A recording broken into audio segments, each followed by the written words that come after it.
Hello YouTubers, this is your friendly neighborhood Theophage. So this is round 4 in the discussion on the argument from suffering.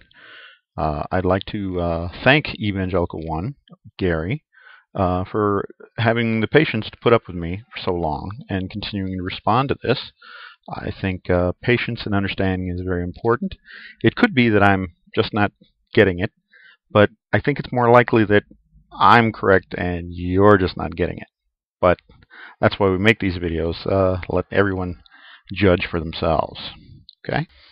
In your latest video, you said what I think is key to my belief that you're not quite getting my argument.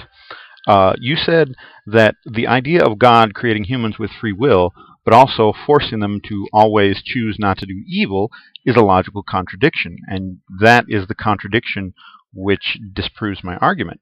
Now, I agree with you that that is a logical contradiction for God to give humans free will and then make them only do good. But that doesn't have anything to do with my argument, and I can support that. Remember that my argument is about suffering, not about evil. I have no problem with people choosing to do evil, but that does not necessarily have to end in suffering. Now, in the New Testament, Jesus gives us some examples of that. He says, if you call your brother a fool or you hate your brother, that is the same as murdering him. You've committed the sin in your heart. If you look at a woman with lust, it is like you have had adultery with her because you've done it in your heart. Now, in both of these cases, a person is allowed to sin. They break the commandments, but it does not directly result in suffering. So that is a possible world in which God creates people with free will. They're allowed to sin or not sin, and yet suffering still wouldn't necessarily be there as a result from that sin, as well as the fact of suffering from what you called natural evils, the earthquake examples we've been through and so forth. God could still protect people from that and not allow suffering in the world, and it does not have anything to do with free will and their choice.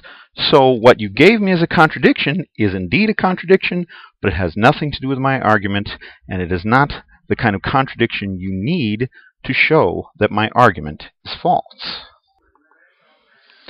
In addition, you say our sin causes us to be separate from God. I think that while that may be true, maybe not. Of course, I don't believe in God, so I don't think that's true.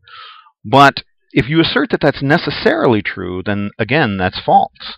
To use an example, my son, my daughters, they disobey me all the time, but they are not somehow made separate from me. They aren't necessarily excluded from the protection that I give them.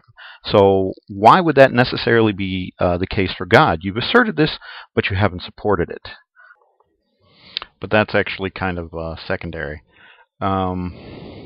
Anyway, I hope you appreciate the fact that I'm doing this live video for you. I found that this goes a little bit faster. I've got 2 videos I've been meaning to put up, one on the argument from design, which is actually going to be more than one video itself, and I got another one, an addendum to the cosmological argument that I'm not getting finished, and it's taking way too long.